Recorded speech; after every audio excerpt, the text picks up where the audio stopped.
Greetings, salutations, film fans. My name is John Campion, senior editor of AMC Movie News, and this is AMC Movie Talk for movie fans. Now, normally, this is the show where we run down all the biggest news stories in the world of movies for the day and give you insight into what it all means. But this week, we are running down our top films of the year. Yesterday, we ran down our top 5 comedies of 2012, which, if you look in the show notes, you can see a link to it, so you can go back and see our top 5 comedies of the year. And today is genre day, basically. We are going to run down for you our top 5 comic book slash sci-fi slash fantasy films. So basically what I call genre films. Comic book, sci-fi, fantasy. Joining me to give us lists, first of all, sitting to my immediate right, she's the associate editor for AMC Movie News, Miss Amy Rose Eisenbach. Amy Rose. And joining us via Skype, writer, editor, director, Mr. John Schnepp. John, how you doing? Happy New Year! Not yet. Hey. It's coming. It's almost there. I'm just going to throw this in there. I got a great email the other day. I got to share this with everybody. I'm sitting at home. I'm doing a radio interview actually on the phone, and I got my laptop open, and I get this email come in, and it's from the studio saying, "Hey, we want you to come down, and Arnold Schwarzenegger is going to take you for a ride in a tank." Amazing. And I'm like, happy birthday to me. It's not my birthday, but this is a great way to start the new year. Anyway, we are going to run down our list now of our top 5. Now, remember, all film is subjective. If your top 5 list for comic book, sci-fi, fantasy doesn't look like ours, that doesn't mean you don't have good movie tastes. Well. This is, well, maybe a little bit. This is just our list. And what's really important is we want you to jump in the comments section after we're done here and tell us what you think of our lists, what would your list look like, and let the conversation go from there. With all that being said, let's start with our top 5s. Amy Rose, we're going to start with you. Starting with me again, huh? Number 5, comic book, sci-fi, fantasy. What do you got? All right. My number 5 slot was kind of tough for me. I was honestly dancing between Snow White and the Huntsman. I thought it was really dark and awesome. John Carter and Chronicle. John Carter, I think, is one of the most underappreciated films ever because of the marketing, but it was great. Chronicle, biggest surprise of the film. My number 5 slot is going to go to John Carter. John Carter, number 5. But it was toss-up for me because all 3 of those I thought were really well done and really good. Number 4 is going to be Looper. I had a blast with Looper. I thought, once you got over the facial prosthetics of Joseph Gordon-Levitt, I just thought the acting was great, the story was great, visually it was stunning. I had a lot of fun with it. Emily Blunt is one of my favorite female actresses. I just thought it was great. Great story, kept me guessing until the end. Number 3, slightly controversial perhaps, I have The Dark Knight Rises. While there were definitely plot holes, unquestionably, it was still a stunning cinematic achievement from Christopher Nolan, who's one of my favorite directors. No one has done Gotham the way Nolan has done Gotham. His characters were great. Anne Hathaway completely stole the show as Catwoman. I had my doubts when she was first cast. I thought it was great. We still got the iconic Batman lifted over by Bane's arms images and all the good things that the diehard fans wanted. And yes, plot holes, but it was still a huge achievement in film that I love and a wonderful trilogy. Number 2, The Hobbit. I love me some Middle-earth. Yes. Peter Jackson is just the master of the quest, and I think they did a really great job leading into Lord of the Rings. And for me, 3 hours flew by. I didn't think it dragged at all. I thought it was fantastic. And number 1, The Avengers. I have not had that much fun in a film. It was all year. I smiled the entire time. Joss Whedon's the master. He did a fantastic job. Happy to know he's going to do number 2 as well. It's a really hard task to give each superhero their amount of time, screen time to shine and really see their characters. Yeah. And I thought he just did it brilliantly. And I loved it. I smiled and laughed and clapped the whole film. So all right, so run us down again. Top 5 once again. Top 5. Number 5. Again, tough. I went with John Carter, Chronicle, and Snow White. Honorable mentions. Number 4 was Looper. Number 3 was The Dark Knight Rises. Number 2, The Hobbit. And number 1 was The Avengers. All right. So, Schnepp, I've been waiting to hear yours. Run us down here, starting number 5. What's number 5 for you? All right, let me first put in an honorable mention since we're chucking that in. I didn't know you could do that. I'm throwing in Amazing Spider-Man and The Hobbit. They're basically number 6 for me. So number 5 for me is Looper.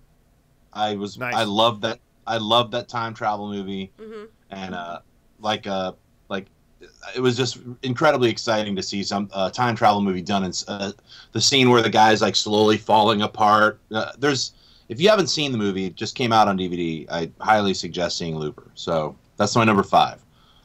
Number 4, Chronicle. Once again, it's Superman versus Lex Luthor done in a totally brand new way and viscerally exciting visuals. I was completely into it, and I was kind of on the fence about even wanting to see it. I remember, I'll go check out Chronicle. It's probably another one of those like found footage, run around. Oh, there's some kind of ghost, but it's a superhero. But it wasn't that. It'll blow you away if you have those kinds of. It's like paranormal Superman. No, it's not like that. I really rent that right now.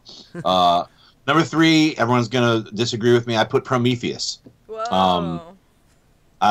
Aside from some giant plot holes that you have to jump over, visually stunning film. I saw it in IMAX 3D. Incredible film, not just for the visuals, but the scope of the story that they were trying to tell about like the birth of man, but somehow merging it with Alien. I know a lot of diehard Alien fans really weren't into it because it wasn't, basically another chestburster alien hunting down humans type of a film, but I think it merges in great. I really hope that the sequel does do that final crossover and we get to the first Alien, which I know it'll happen. I have faith in that. I really loved it. So, hate me if you will. Number 2 is not The Dark Knight Rises. It's Dredd 3D. And why did you not see it in the theater in 3D? That movie was incredible. Dredd was everything The Dark Knight wasn't. So Dredd sorry, I'm awesome. Dredd was incredible. I want to take certain images from that and turn that into like visual photographs. Like there are certain sequences that are just pure art in 3D slow. And if you saw the movie, you know exactly what I'm talking about. Just really blown away by how exciting it was. Granted, The Raid came out like 6 months earlier, so everybody was like, oh, it's a ripoff of The Raid. It's like a dude having to go up a big tower. It's like, yeah, this happens sometimes, guys. Like movies. And the two were actually in production at the same time. Yeah. So they were completely unaware of each other's existence. Yeah, 2 writers at different parts of the world. What if you had to take over a whole tower, writing the same type of story, but both films executed in totally different ways? I love The Raid too, but I love Dredd better. Number 1, obviously, The Avengers. Hands down, the best superhero film ever put to film. Exciting, funny. I finally got to see the Hulk fight Thor the right way. Yes. Like something I wanted to see since I was 5. I'm like, what would happen if the God of Thunder fought that giant green dude? Well, you'll see it. It's awesome. Joss Whedon, thank you for giving a fanboy the best superhero movie that he ever want. I mean, now unfortunately you have to make the second one and make it just as good, dude. So bam, you got I love the Dark Knight. Didn't like The Dark Knight Rises. That's not like I'm a Batman fan, and Dark Knight Rises to me as a fan is a failure. So I'll say The Dark Knight. It's a 2-film thing. Batman Begins, Dark Knight. That's I just want to like let that be said. I agree. Some people they love The link Dark Knight Rises. in the 3. I definitely agree it was the weakest link in the 3. But all right. I still think it was great. All right, we're not going to talk about that. Sorry, that's my fun. Time for me to give. Run us down your top 5 again. My Total Recall, Wrath of the Titans, Men in Black 3. Oh, I'm sorry, that's the worst of the. That's my other list. First 5. Sorry, I wasn't supposed to read that. All right, top 5: Looper, Chronicle, Prometheus, Dredd 3D, and The Avengers. Bam. Nice. Bam. All right, so I guess since we're starting with honorable mentions, I'll list 3 as my honorable mentions. Dredd 3D, I love that movie. It actually pains me not to put it in my top 5 list. I was floored by that movie. As many problems as I had with The Dark Knight Rises, I still enjoyed it. I mean, you hear me complain about it all the time, so you might be surprised to hear me say I actually liked it, but I did. I just can't put it on my top 5 list. And my last honorable mention goes to John Carter, which is a movie that got a really bad rap. It is one of the only true science fiction films we saw this year. It was great. I just really enjoyed it. So let me start with my number 5. Number 5, Chronicle. Maybe my biggest surprise movie of the year. Like Schnepp said, I looked at it and thought, oh my gosh, it's another found footage movie. Yawn. Went to go see it because I had to. Loved it. Loved it. I cannot wait for their follow-up for their sequel. Number 4 for me, The Amazing Spider-Man. I actually thought, while maybe not as good as Spider-Man 2, I thought it was better than Sam Raimi's Spider-Man 1, and obviously better than Spider-Man 3. Yeah. I think it's a great contemporary version of Spider-Man. It's not the 1950s, 1960s Peter Parker anymore. I thought Andrew Garfield was great. I thought the direction was wonderful. I really did quite like the villain. Yeah, I could have done without the swinging across the cranes across the city, really but that was the one bad scene. Other than that, I love that movie. At number 3 for me, The Hobbit. It took me back to Middle Earth. I was completely enraptured with the movie. It just drew me into Middle Earth. And The Hobbit is one of the first books I ever read as a kid. And so watching the film, it really took me there. I ate it up. Those 3 hours or 2 hours and 47 minutes, whatever, for me flew by. And I'm going to watch it 3 or 4 more times in theaters. At number 2 for me, Looper. Stunned. I mean, I think I knew I was going to like Looper, but I mean, the cleverness of how the narrative is actually put together, as well as some amazing performances by both Bruce Willis and Joseph Gordon-Levitt, and the questions that are raised. Yet there are a few little logic problems in it, but overall, just great science fiction, great action. Loved it. And number 1, it's unanimous, The Avengers. It is the greatest comic book movie ever made. No question. It is the most fun I've ever had in a movie theater, which was what Phantom Menace should have been, and yet so sadly didn't. But it was the most fun I've ever had in a movie theater. It was witty. It did a brilliant job of taking all these already established characters, giving them equal screen time, giving them meaningful things to do, having that. I remember the big debate and conversation I had with my brother-in-law going into it, who's a big comic book fan. He's like, Hulk better not be able to pick up Thor's hammer. He better not be able to pick up Thor's hammer. And they got it right. Even the Hulk cannot pick up Thor's hammer. I mean, that was awesome. It showed us everything we wanted to see, and I am dying for that. So let me run down once again my top 5. At number 5, Chronicle. At number 4, The Amazing Spider-Man. At number 3, The Hobbit, An Unexpected Journey. At number 2, Looper. And at number 1, The Avengers. So that will do for us. Once again, we want you guys to hop into the comments section and let us know what you think of our list. Which one of our 3 lists do you agree with the most? Do you disagree with all of us? Which film do you really think should have been in there? I'm sure we're going to get a lot of Dark Knight Rises comments, considering only one of us had it even on our list. John, I want to sprinkle in John Carter. I mean, because I really enjoyed that movie too. If it was a top 10 list, that would be in there. So I definitely want to jump on that bandwagon. I didn't hate John Carter. I thought it was really fun. And I waited until the very last day it was in movie theaters. Just because all the negativity, I was like, nah, I'm not going to see it. And then literally I was like, man, I just really do want to see it in theaters. I waited till the very last day, and then I couldn't tell all my friends, you got to go see it. The marketing with the 2 monkeys and the guy with the red poster, that's wrong. It's not a sequel to the Stallone Get Carter. It's another movie.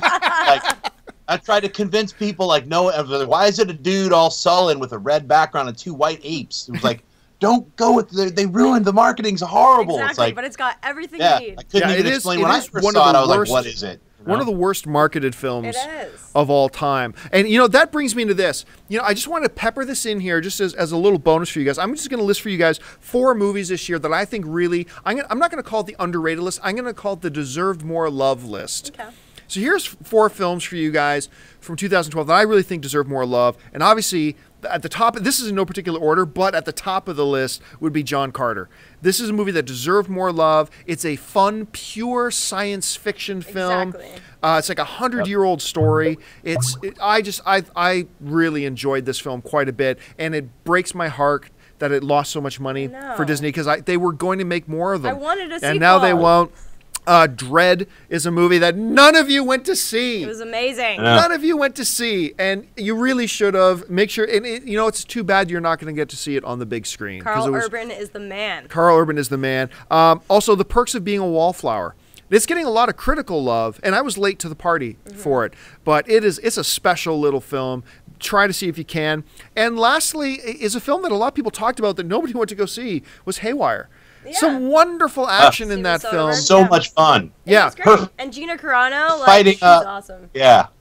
I think her fighting Fassbender, one of the most brutal fight scenes of the year, I think. Oh, her yes. fighting Fassbender. That was the real deal. Savage. Great Super cast, violent. and I think we saw the birth of a female action star with Gina Carano. She's going to be around for a very long time. Well, listen, folks, that'll do it for us. Tomorrow is the big one. Tomorrow we run down for you the top 10 films of 2012 overall. Not just any particular genre, the best 10 films of 2012. Make sure you join us for that. I want to thank Amy Rose Eisenbach. Thank you very much. I want to thank Mr. John Schnepp. Yo, yo. And listen, folks, don't forget, jump in, add your comments, and by all means, stop what you're doing and subscribe to our YouTube channel. Do it. Just click. It's completely free, and it'll keep you up to date on everything going on in the world of movie news, our editorials, and, of course, our daily AMC Movie Talk show. And listen, while you're at it, make sure you follow us on Twitter by going to twitter.com/AMC Theaters. Like us on Facebook at facebook.com/AMC Theaters. And once again, click that subscribe button, subscribe to our YouTube channel. Once again, thanks for joining us. We'll see you tomorrow. Until then, my name's John Campia. Bye-bye.